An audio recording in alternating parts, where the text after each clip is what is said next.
Tonight's episode of Out of the Ring is brought to you by Naomi's Party Palace, your one-stop shop for everything neon. And out of my eyes.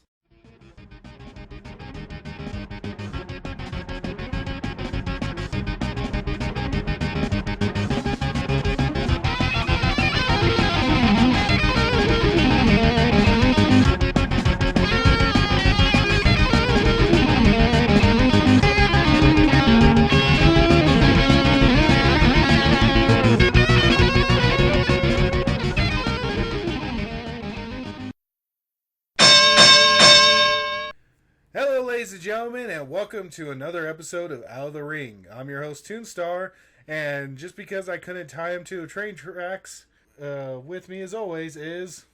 Cobalt Breeze. Well, Smackdown was really exciting, which we are covering. Tonight is Smackdown Live for September 13th, 2016, and as I said, super exciting. Yeah, super exciting. So, we got a host of great matches, and Eric is still on vacation. Still, I question, what is he doing? Well, last time I heard, he was recovering from the stab wounds. I am not going to question, and I have no proof that it was you. Exactly, no one has any proof it was me. Anyway, we start off tonight with a match between the Hype Bro, yes. Actually, no, we do not start off with a match between the Hype Bros and the Usos. We start off with... Oh, wait, yeah, it was that before the other thing, huh? Yeah. Yeah, okay, so yeah, we do start out with the Hype Bros versus the Usos. Mm-hmm. And the Usos have really changed their look, picked up their game, and are proving the dominant WWE tag team in SmackDown, despite the fact that two others have the SmackDown championship. Well, the Hype Bros put up a mediocre fight, as always.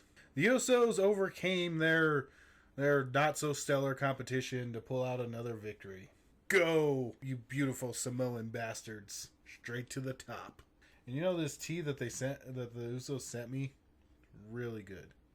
Yeah, I'm going to question that actually being tea. It may claim to be tea, but I believe it's your grandpa, your daddy's tea. I'm talking about Long Island iced tea. You know that's not really made with alcohol, right? This is just regular sweetened green tea. Ah. The Usos sent it to me as a present, along with the money to move me into a bigger house. Why not use that money for a bigger studio? Why don't you use your money for a bigger studio? But I have a 50-inch flat screen TV. And we could have had a bigger studio instead of you having a 50-inch flat screen TV. But it's a smart TV. Apparently it's not very smart if it couldn't get us a better studio. Well, at least if we were still had our contract, at least we had some people that higher up to say, hey, can we have a bigger studio? And if they were nice enough, they could have just covered it themselves. May I remind you that those same people you were talking about canned our show because we refused to censor ourselves? Not to mention, I heard them say some very anti-homosexual things. Yeah, screw them. Anyway, moving right along, we had a match between Baron Corbin and Apollo Crews that did not start.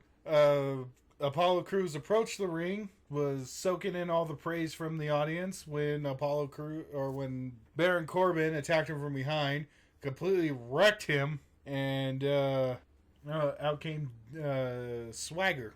Which we if you heard from yesterday's episode, he was in last week's episode in Raw, and the reason why he's in this SmackDown is he changed his contract. Yes, his contract at Raw expired, so he jumped ship and joined the actual winning team. Not that, he'll help matters much. Yeah, like Jack Swagger. Yeah. But anyway, Baron Corbin had no reason to sit around, so he just walked off and let Swagger have his spotlight. Anyway, moving on to an important announcement. AJ Styles came out to address the WWE Universe with, his usual style of things. And of course, and who should make it a reappearance? But John Cena!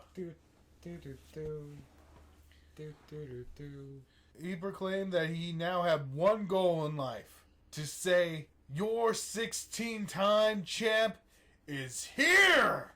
But of course, what volatile situation wouldn't be complete without Dean Ambrose.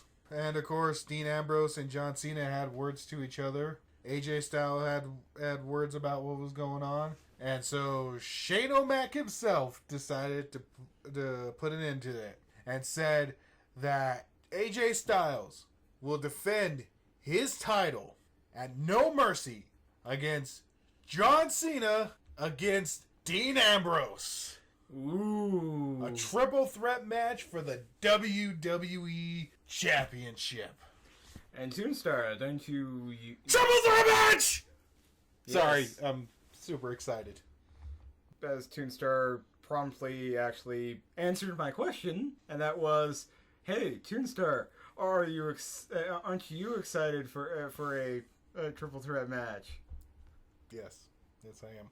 But before they could get to the triple threat match at No Mercy, Shane had one more proclamation that AJ Styles would face off against Dean Ambrose and John Cena in a tag team match, and AJ Styles would get to pick his partner. However, if he couldn't find a partner in time, Daniel Bryan would assign a partner to him. We'll get to that in a moment.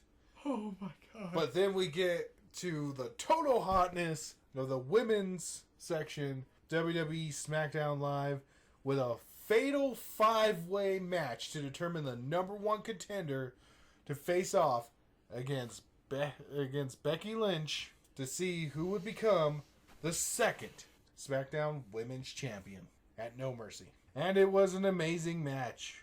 We had Nikki Bella, Naomi, Natalya, Alexa Bliss, and Carmella all fighting for the coveted chance to become number one contender. In the end, Alexa Bliss won. Yeah. That Harlequin ripoff. But I believe... Do you... Nope! believe? Don't say it! I will stab you. On with the next match. Yes, but I do believe that Becky Lynch will retain the title. I wanted Naomi to win with number one contender. That walking glow stick? At least she wouldn't be Alexa Bliss. True enough. But, that's the last thing I need is a headache going into No Mercy. I have a big enough one dealing with you and Eric. I can see with Eric, but I can't see with me. Of course you can't see with you. Because Mr. Cobalt Breeze is just so perfect. He never does anything wrong. Not even steal the last Hershey bar. That was Eric, and you know it. I found blue feathers in my fridge. Nice. Eric is an earth pony. There's only 2 people with blue feathers, and those feathers were too big to be mine. Point taken. Exactly. But that's why I went ahead and stowed the last bit of birdseed. What would you even use, Mike? To feed birds. Well, yeah, I have hobbies. Yeah. You don't know me. Me and Fluttershy hang out every Saturday and feed birds. I bet you enjoy that. I do. Because then I get to lick her bunny between the ears. And I'm not talking about Angel. Ew. Now I have that image in my head. What, me boinking Fluttershy? Not helping! Anyway, moving right along, we have Rhino and Slater versus the Ascension. Right after Slater just signed his new contract with WWE SmackDown. And damn the signing setup in the carpet and the table. Damn the stagehands work quickly. They have that out lickety-split. Just like my penis with Fluttershy. Still, ew. That image. You're just jealous. Anyway, so basically how this match came along was that Slater, now proud of his WWE contract and the fact that he was, alongside Rhino, one of the first ever SmackDown Tag Team Champions, offered an open challenge. He would defend his title against anyone, anywhere, at any place, at any time. And the Ascension came out and accepted that challenge. Slater tried to back out, but Shane McMahon decided it was a good idea. So we had our first title defense of SmackDown. Our first title defense for the SmackDown Tag Team Championships. But still, not your year-long WWE Raw or heavyweight, no, tag team champion. You're not the New Day. You ruined it. I know that. You ruined it, and after this, I'm leaving. But the studio. Hey, you want a place where the cops can easily find us? Fine. Hey, I thought we actually change locations every day. We do, until the heat is off. I doubt the heat will be off. I know the heat will never be off between me and Fluttershy. And third time you bring that up, and still, you and my brain. My brain. my lovely, lovely, lovely brain. You're just too young to understand. When you get older and go through puberty, you'll get it. You're 9 years older than me. Anyway, the Ascension put up a good fight, but Rhino and Slater managed to pull this one out with a pin, and they successfully defended their tag team championship. And then Randy Orton decided to address the WWE Universe on his current rivalry with Bray Wyatt. And we all know how this goes, people. Orton says some stuff. Wyatt appears mysteriously out of nowhere and says some stuff. But it wasn't Wyatt that it mysteriously appeared out of nowhere. No, it was the only other member of the Wyatt family on SmackDown. Because Braun Strowman's on Raw being given jobber matches. Yes. Of course, we haven't seen this other fucker in forever. There was one member of the Wyatt family that I don't remember what happened to him, and that is Luke Harper. Just fell off the face of the earth. Anyway, so what was this guy's name again? Eric Rowan. Yeah, there we go. Rowan. He shows up and tries to take down Randy Orton. Of course, Orton decides to kick it up a notch with an RKO and finishes his night on top, ready to take on Bray Wyatt again.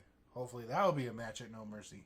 I don't doubt it. But now we get to the main event. John Cena and Dean Ambrose versus AJ Styles and his selected partner, James Ellsworth. They really stuck him with a jobber.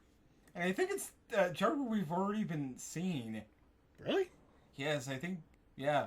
Huh. The only redeeming quality about this guy is that he had an offspring tattoo. Well, honestly, he looks like he escaped from the short bus. And the mole mullet.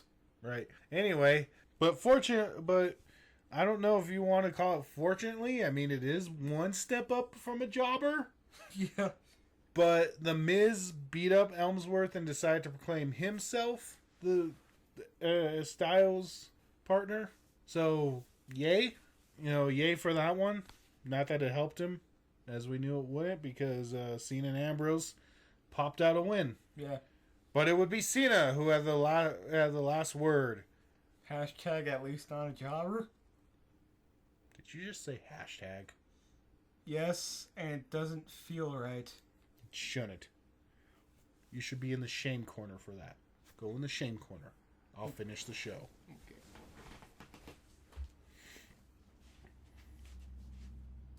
Anyway, yeah, Ambrose ended the night with a dirty deeds on John Cena, telling everybody in the WWE Universe that no one will stand in his way of reclaiming the WWE Heavyweight Championship. And that concludes our night. Was there something you wish us to talk about? Let us know if there's any other things in wrestling history you want us to cover. And as always, follow us on Twitter. Like our individual, subscribe to this channel as well as our individual channels, and For Out of the Ring, I've been Toonstar, and as always, in the Shame Corner, Come on, friends. good night, everybody. Once again, tonight's episode of Out of the Ring has been brought to you by Naomi's Party Palace. Neon awaits.